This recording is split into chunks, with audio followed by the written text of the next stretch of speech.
Welcome back to Pete's Dugout. This is episode number 5 of my FIFA 23 career mode with Coventry City, and we start today with a recap that Coventry claimed top spot in the championship last time out after a very one-sided 4-0 victory against Preston North End.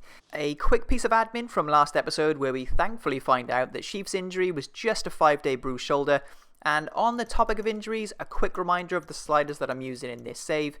All remain untouched except for the injury frequency, which is 68, and my injury severity is slightly increased to 54.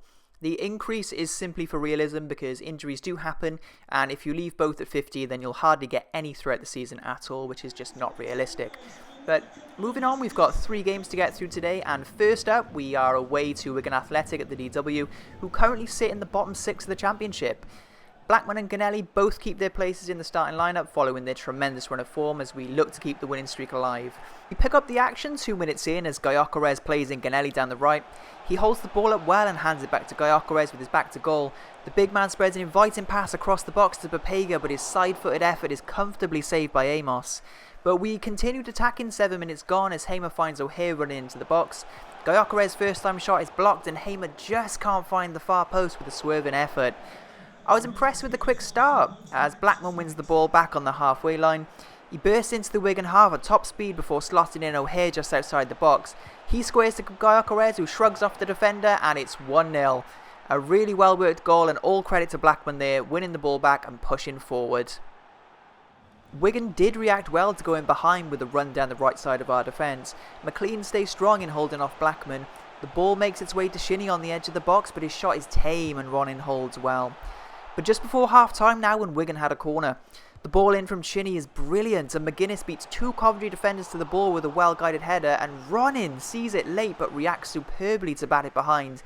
He keeps Coventry in the lead as we head in for the half-time team talk. A great start for the away side, but Wigan worked their way back into the game at the end of the first half. No changes at the break as Wigan get us back underway, and they come out of the blocks with the same intensity as they end the first half with. McLean gets the better of Blackman again, using his strength to fend off the American. Panzer was to come across to help with the run into the box, which leaves Keane free, who shoots, and once again Ronin is equal to it. We needed to respond before Wigan got themselves a leveller, and 50 minutes in, O'Hare switches the play to Bidwell to get us moving. But Papega bursts forward and plays a first-time ball into Gyökeres, who finds himself in acres of space outside of the box. He lets rip from just outside the D, and oh my goodness, what a finish off the underside of the bar, and how about that to relieve the pressure and make it 2-0. By far the best goal of the series to date, and it's not often that I'll show replays of goals, but look at that camera angle, what a goal. Our tails were up now as Ganelli is released down the right and skips past Pierce towards the byline. He cuts it back and squeezes the ball through to Sheaf, who aims for the top corner, but Amos is equal to this one and Wigan clear. Wigan weren't done just yet. Panzo tries to push up, but the ball is played in behind him and Edwards mistimes the tackle on McGuinness. The Wigan frontman decides on a 25-yard effort, and it's a good shot that beats Ronin, but he can't find the net and his teammates will be fuming with him for that one. But time for subs now. With a 2-goal lead, I decided to protect a few of my starters, with Vic, O'Hare and Ganelli coming on for Palmer, Tavsan, and a debut for Hogan. But I won't often break the immersive feel of these videos, but I had to do this. Papega goes down after the tackle and he just starts spinning in circles. I know there's a lot of diving in today's game, but this is just something else. But back to the game then, and Papega races down the left wing and tiptoes into the box knowing the defenders can't touch him. He pulls it back to Hogan on his debut, and Amos pulls off a brilliant reaction save to spoil the dream debut goal for the teenager. A couple more subs now as Dabo and Rose come on for Blackman and Edwards. They did get one more chance in extra time as the right back gets in behind. He floats a ball into Cousins, but he's leaning backwards and can't get any power into the header. The full-time whistle blows and we come away with a well-earned 2-0 victory away from home. Next up, we have the third round of the Carabao Cup, and we have our first taste of Premier League opposition against Leicester City, who currently sit 16th in the Premier League. Very similar form to real life, where they're struggling mightily under Brendan Rodgers. Just the 1 win so far after 5 attempts, and by contrast, we're in great form. Despite that, I did make quite a few changes, with Wilson, Dabo, Rose, Burrows, Allen, Palmer and Tavsan coming in for a start. As much as I like the challenge, the Carabao Cup is just not something I'm prioritising this year. Promotion is the key, so I don't want to risk any injuries to key players. Gyökeres takes over as captain today, and we kick things off 4 minutes in as Dabo makes a tremendous tackle to win the ball back. Sheaf slots a ball through to Palmer and his cross is met by Bepega, who goes for the spectacular. It takes a massive deflection off Castagna and Gyökeres can't believe his luck as the ball drops at his feet and he says thank you very much. 1-0 to the championship side and it's a dream start. We'd started the much better team and Leicester were yet to get going as Allen finds Bepega down the left. He gets a little bit fortunate but finds Palmer who releases Burrows into space.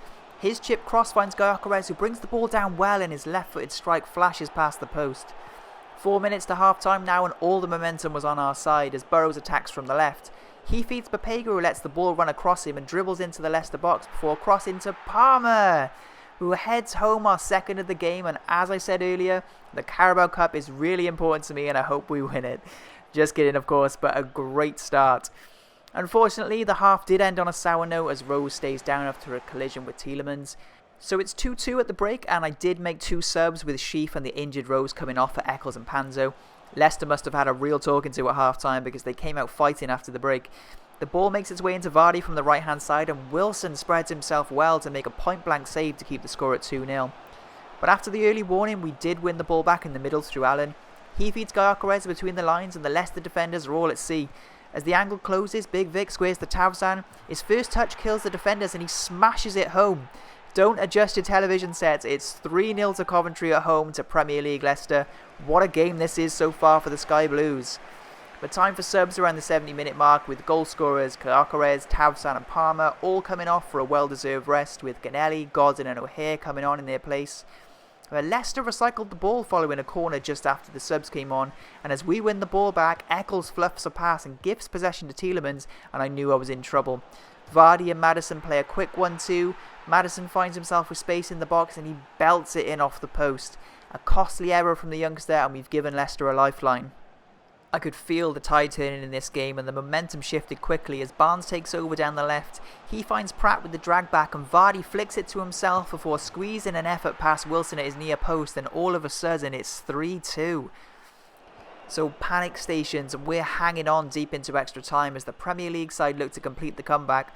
The ball is played into Vardy in the box. They play a few neat passes before finding Tielemans on the edge of the box and the Belgian powers home the equaliser with the last kick of the game. So it's heartbreak for Coventry as we let a 3-goal lead slip with 20 minutes to go. And we're headed for a penalty shootout with my best players already off the pitch. Godden steps up first and converts and Vardy now for Leicester and wow. Wilson goes the right way but there's no stopping that one. O'Hare then sends the goalkeeper the wrong way to keep us perfect from the shootout. Tielemans then cheekily chips the ball into the side of the net and it's 2-2. Jamie Allen steps up and Iverson makes the first save with the shootout. It's not a great penalty at all. Maddison's turn now and much like Vardy, he leaves the keeper with no chance and Leicester take the lead. Pressure on now on Ganelli. Great pen but just off the post and in. Draza sends Wilson the wrong way with a powerful pen top left and it's all on Eccles to keep us in the cup tie. The youngster looking to make up for his earlier mistake and the keeper stays home. It's all over and Leicester complete a dramatic comeback to dump us out of the cup. It's a second half implosion from the Sky Blues, but perspective tells us that it wasn't our strongest 11 and we were beaten by a team with multiple internationals. So we head back to the office and thankfully Michael Rose's injury is just a 5-day knock. And the final game of today's episode is another home game against Birmingham City, who are mid-table at the moment with 3 wins out of 9. We revert back to our starting 11 with Ganelli again preferred to Tavzan after a good run of form. So we join the action 3 minutes in as a kick out from Ruddy is met by Edwards whose strong header finds Bepega. He plays a lovely through ball to send Gyökeres through one-on-one but Roddy comes out bravely to save the shot. The ball squirms out to Hamer and it's a double save by Ruddy as the ball is tipped onto the bar and eventually cleared. So a positive start from the Sky Blues as Blackman finds O'Hare with space in the attacking third. He checks back to wait for more options before feeding Hamer, who tries the Trivela which is deflected and what a save that is from Ruddy who can't have known much about that one at all. So all Coventry so far in this one as Bepega plays in Blackman down the right. He kills in a cross towards Gyökeres whose header is blocked but it drops kindly and the big Swede has the easiest of finishes to make it 1-0. The early pressure finally pays off and we take the lead. So Sheaf picked up another knock but does really well here to create space for O'Hare. No one picks up the Englishman as he paces towards the Birmingham box. He takes aim with a bizarre looping effort that catches Ruddy out. The keeper can only tip it onto the bar but Gyökeres again is in the right place at the right time and he makes it 2-0. Not quite sure about the celebration, but the Swedish international is on fire at the moment, and I won't argue with that one. 18 goals in 10 matches, and he leads the way so far in the Golden Boot race.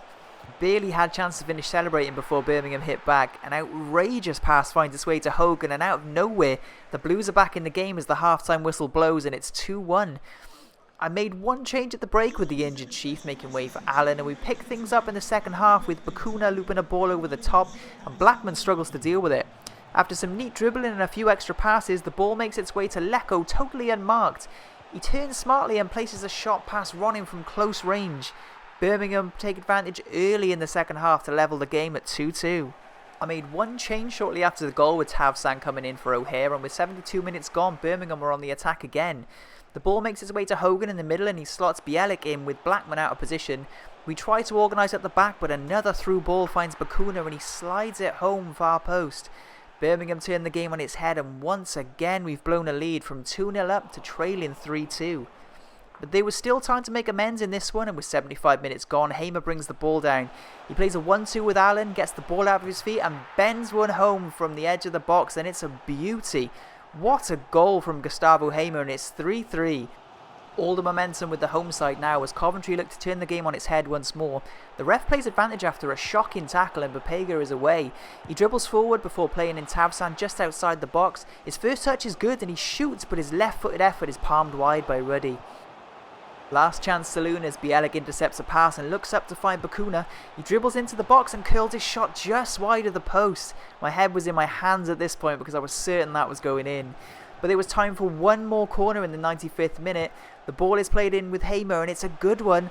Roddy is in no man's land and Gyökeres meets it, but he heads over the top with an open net in front of him. What a chance to get a stoppage time winner, but we fail to capitalise and the points are shared at 3-3. Following the game, we find that again the injury to Sheaf was just a bruise and he'll be fine in 5 days. The draw sees us drop to third with Sheffield and Watford taking advantage of our drop points, but we do have a game in hand. But that's going to do it for another episode of FIFA 23 Career Mode on Pete's Dugout. Thank you so much for taking the time to watch my video. If you did like it, then please do drop a like and consider subscribing. I'm still working on that outro, but I'll be back with another episode very soon.